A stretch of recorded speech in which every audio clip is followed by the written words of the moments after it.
ஓம் நம சிவாய. வணக்கம். நான் ஜோதிடர் மகேஷ்ஜி பேசுகிறேன். ஜாதகப்படி உங்கள் வாழ்க்கையில் சம்பவங்கள் இப்படி தான் நடக்கும். அது எப்படி, எந்த மாதிரி சம்பவங்கள் நடக்கும் அப்படிங்கிறதுக்கு உங்கள் ஜாதக அமைப்பில் இருக்கக்கூடிய அந்த ஜாதகத்தோட தன்மையை வச்சு தான் நடக்கும். இப்போ நம்ம ஜாதகத்தில் இந்த 12 ராசி இருக்குது. இந்த 12 ராசியை நாலாக பிரிச்சிருக்காங்க. அந்த 4 எப்படின்னா திரிகோணம் மாதிரி ஒரு 4 பிரிவாக பிரித்து அதுக்கு திரிகோணம் அப்படி பிரிச்சிருக்காங்க. அப்படி பிரிக்கும்போது அது 12 ராசியாக இருக்குது. அந்த 12 ராசியை வச்சு தான் நம்மளுக்கு சம்பவங்கள், அதாவது ஒரு நிகழ்வுங்கிறது நடக்கும் வாழ்க்கையில். அதுக்கு வயதும் ஒரு காரணம். அதே சமயத்தில் இந்த இந்த அமைப்பு இருக்குல்ல, உங்களுக்கு நான் சொல்லியிருக்கேனே, இந்த 4 பிரிவில் அதை திரிகோணங்களாக பிரிச்சிருக்காங்க. அந்த திரிகோண அமைப்பில் உங்களுக்கு லைஃப் எப்படி அமையுதோ அதை வச்சு தான் உங்களுக்கு சம்பவங்கள் நடக்கும். அது எப்படி அப்படிங்கிறத நான் சொல்கிறேன். ஃபஸ்ட்டு தர்ம திரிகோணம்னு அமைச்சிருக்காங்க. தர்ம திரிகோணம் அப்படின்னா மேசம், சிம்மம், தனுசு, இந்த 3 ராசியை தர்ம திரிகோணம்னு அமைச்சிருக்காங்க. அடுத்து ரிஷபம், கன்னி, மகரம், இதை அர்த்த திரிகோணம்னு அமைச்சிருக்காங்க. அதே சமயத்தில் அர்த்தம், அதே கர்ம திரிகோணம்னு பேர், அதுக்கு 2 பேர் சொல்லலாம் நம்ம. அதுக்கு ரிஷபம், கன்னி, மகரம், இதை அர்த்த திரிகோணம்னு அமைச்சிருக்காங்க. அடுத்து மிதுனம், துலாம், கும்பம், இதை காம திரிகோணம்னு அமைச்சிருக்காங்க. இதுக்கு அடுத்து கடகம், விருச்சகம், மீனம், இதை மோட்ச திரிகோணம்னு அமைச்சிருக்காங்க. இப்போ ஒரு ஜாதகர் எந்த லக்னத்தில் பிறக்கிறாரோ அந்த லக்னம் தான் அவருக்கு முதல்ல தர்ம திரிகோணமாக வரும். நான் இப்போ இதுக்கு முன்னாடி சொன்னது மேசம், சிம்மம், தனுசு தர்ம திரிகோணம்னு சொன்னேன். அது காலப்புருஷ தத்துவப்படி அதுதான் தர்ம திரிகோணம். ஆனால் ஒவ்வொரு ஜாதகரும் வேறு வேறு லக்னத்தில் பிறக்கும்போது அவங்களுடைய லக்னம் முதல் வீடாக சொல்கிறது தான் தர்ம திரிகோணம். நான் இப்போ சொல்கிறது ஜோதிடம் தெரிஞ்சவங்களுக்கு கூட கொஞ்சம் குழப்பமாக தான், புரியாத இருக்கும். ஏன்னா இந்த விஷயத்தை யாரும் கொஞ்சம் தெளிவாக சொல்லலை. ஜோதிடம் தெரியாதவங்களுக்கு ரொம்ப கஷ்டமாக இருக்கும். ஆனாலும் இந்த விஷயத்தை கொஞ்சம் தெரிஞ்சுக்கிட்டிங்கன்னா உங்களுக்கு நிறைய விஷயங்கள் தெரிய ஆரம்பிக்கும். அதனால தான் சொல்கிறேன். இப்போ இவ்வளோ எளிமையாக யாரும் சொன்னதில்லை. அதை எளிமையாக ஈஸியாக நீங்கள் புரிஞ்சுக்கிற மாதிரி இதில் சொல்கிறேன். 12 ராசியும் 4ஆக பிரிச்சிருக்காங்க. அந்த 4 அப்படிங்கிறதுலே அதை 3ஆக திரிகோணம் மாதிரி ஆக்கியிருக்காங்க.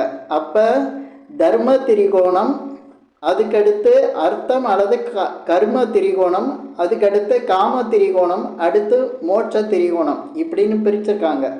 நான் தர்ம திரிகோணம் அப்படிங்கிறதுலேருந்து மோட்ச திரிகோணம் வரையும் எந்தெந்த ராசி அப்படிங்கிறத சொல்லியிருக்கேன்.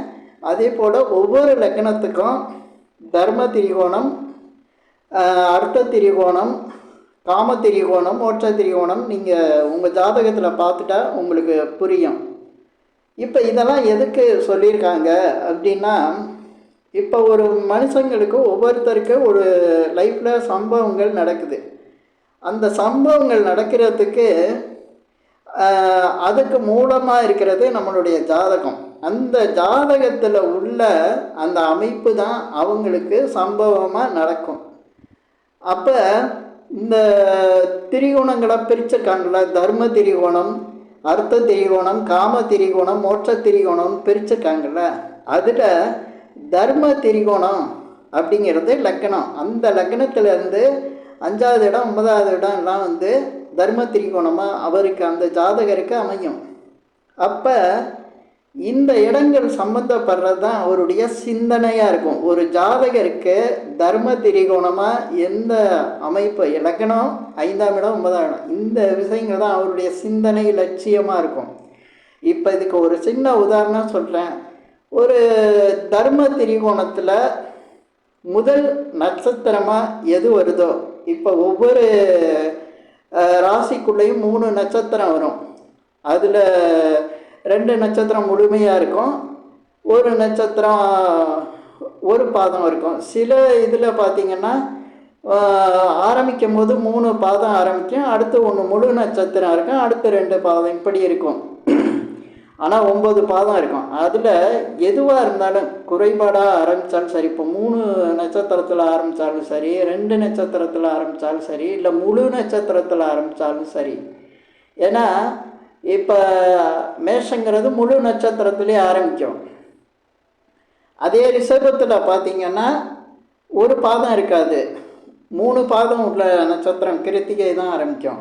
அதே போல் எடுத்திங்கன்னா மிதுனத்தில் 2 பாதம் உள்ள மிருகசீரிஷம் தான் ஆரம்பிக்கும். அதே போல் அடுத்து கடகத்தில் பார்த்திங்கன்னா ஒரு பாதம் உள்ள புனர்பூசம் ஆரம்பிக்கும்.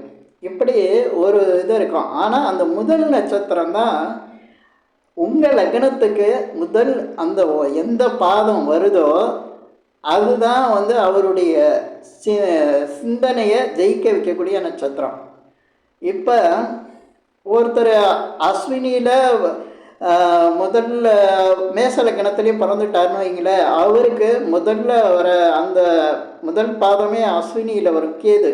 அந்த கேது எந்த வீட்டில் இருக்கார், இப்போ சிம்ம வீட்டில் இருக்காரா, அதே போல் எந்த கிரகத்தோடு சேர்றாரு, எந்த கிரகத்தை பார்க்குறாரு, இதில் எது பலமானதோ அந்த கிரகத்தோட லட்சியம்தான் அவர்கிட்ட இருக்கும்.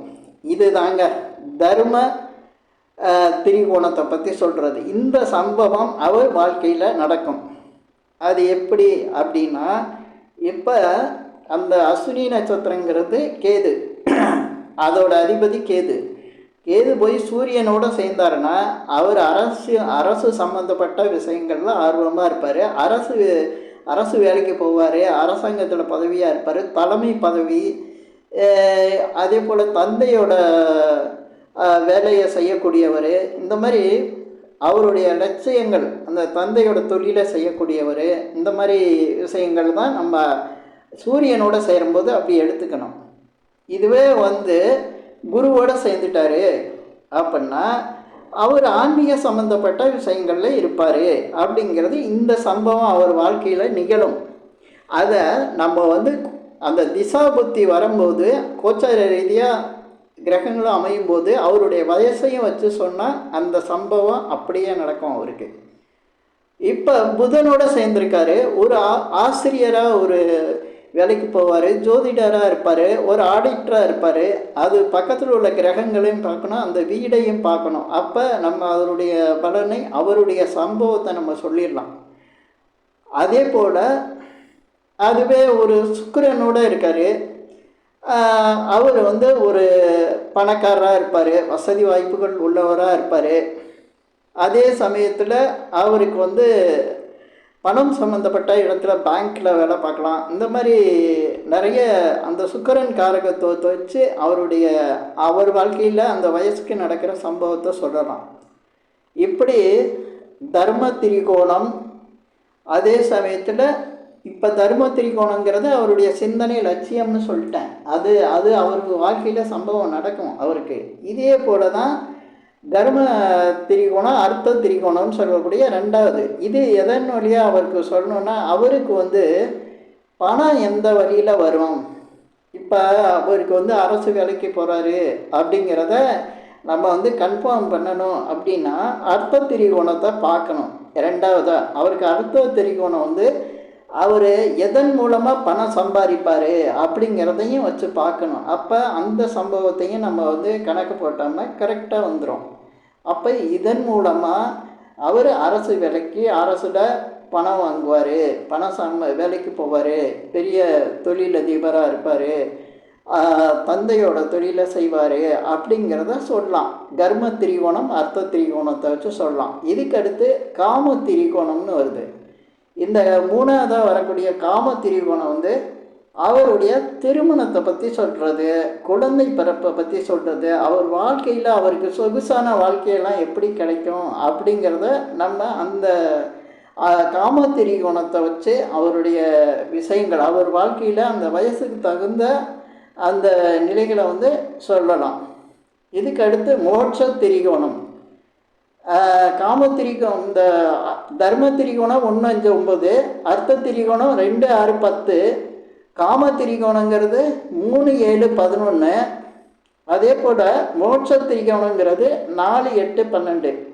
இந்த 4, 8, 12 சம்மந்தப்பட்ட விஷயங்கள் அவர் எதையெல்லாம் வந்து நிறைவு செய்வார். அதாவது நிறைவுங்கிறது வந்து அவர் வாழ்க்கையில் கிடைக்கக்கூடிய விஷயங்கள்.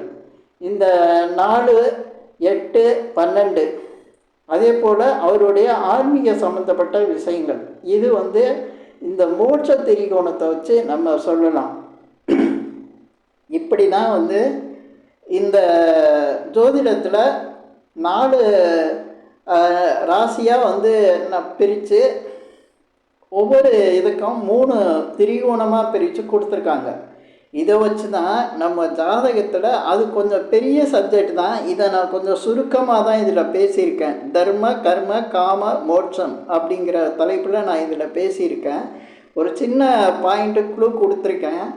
எந்த லக்னத்தில் பிறந்தாலும் அதில் உள்ள முதல் நட்சத்திரம், அந்த நட்சத்திரத்தோட அதிபதி எங்கே போய் சேர்றாரோ அது அவருடைய லட்சியம், அவருடைய சிந்தனை, அவருடைய வாழ்க்கையில் நடக்க போகிற ஒரு சம்பவம், அவர் எந்த மாதிரி ஒரு இந்த பூமியில் எதுக்காக வந்திருக்காரு அப்படிங்கிற விஷயத்த சொல்லக்கூடியது. அது 2வது, அவருக்கு எதிலிருந்தெல்லாம் பணம் வரும் அப்படிங்கிறத கண்டுபிடிக்கிறது. அதுதான் வந்து கர்ம திரிகோணம், அர்த்த திரிகோணம்னு சொல்கிறான். அதே போல் காம திரிகோணம், இது அவர் வாழ்க்கையில் எப்போ வந்து அவருடைய ஆசைகள்னு சொல்லலாம், இன்பங்கள், அதே போல் உறவுகள், திருமணம், குழந்தை, இந்த மாதிரி சகோதர சகோதரிகள், இந்த உணர்வுபூர்வமான சம்பந்தத்தெல்லாம் சொல்லக்கூடியது வந்து இந்த காம திரிகோணம். இதுக்கடுத்து மோட்ச திரிகோணம், அவருக்கு என்னதான், அவருக்கோட முடிவு எப்படி அப்படிங்கிற மாதிரி, அது சுபமாக இருக்குமா, அது எப்படி அவருடைய ஆசைகள் நிறைவேறுமா அப்படிங்கிறத சொல்லக்கூடியது அந்த மோட்ச திரிகோணம். அது 4, 8, 12 அந்த அதிபதி போய் சம்பந்தப்படும் போது, அந்த நட்சத்திரங்களோடு சம்பந்தப்படும் போது அந்த விஷயம் அவருக்கு சரியாக நடக்கும். இந்த இதுக்கு வந்து நம்ம திசா புத்திகளையும் வயசையும் இதில் கனெக்ட் பண்ணி பார்க்கும்போது பல விஷயங்கள் அவர் வாழ்க்கையில் நடக்கிற சம்பவங்களை நம்மளுக்கு தெரியும். இந்த சம்பவங்கள் தான் அவருடைய வாழ்க்கையில் நடக்கும் அப்படிங்கிறத நம்ம வந்து உறுதிப்படுத்தலாம். இந்த சப்ஜெக்ட் வந்து ரொம்ப பெருசு. நான் இதை வந்து சுருக்கி ஒரு சின்ன பாயிண்ட்டு, சின்ன குழு மாதிரி கொடுத்துருக்கேன். இதை வச்சு எல்லோரும் ஜோதிடம் தெரிஞ்சவங்க இதை பற்றி ஆராய்ச்சி பண்ணாங்கன்னா நிறைய விஷயங்கள் கிடைக்கும். இப்போ இந்த பதிவில் நான் சொன்ன விஷயங்கள் உங்களுக்கு பிடிச்சிருந்தா ஷேர் பண்ணுங்கள், லைக் பண்ணுங்கள், அதே போல் இந்த சேனலுக்கு சப்ஸ்கிரைப் பண்ணுங்கள். என்கிட்ட ஜாதகம் பார்க்கணுன்னா மட்டும் கீழே இருக்க என் நம்பருக்கு கால் பண்ணுங்கள். நன்றி, வணக்கம்.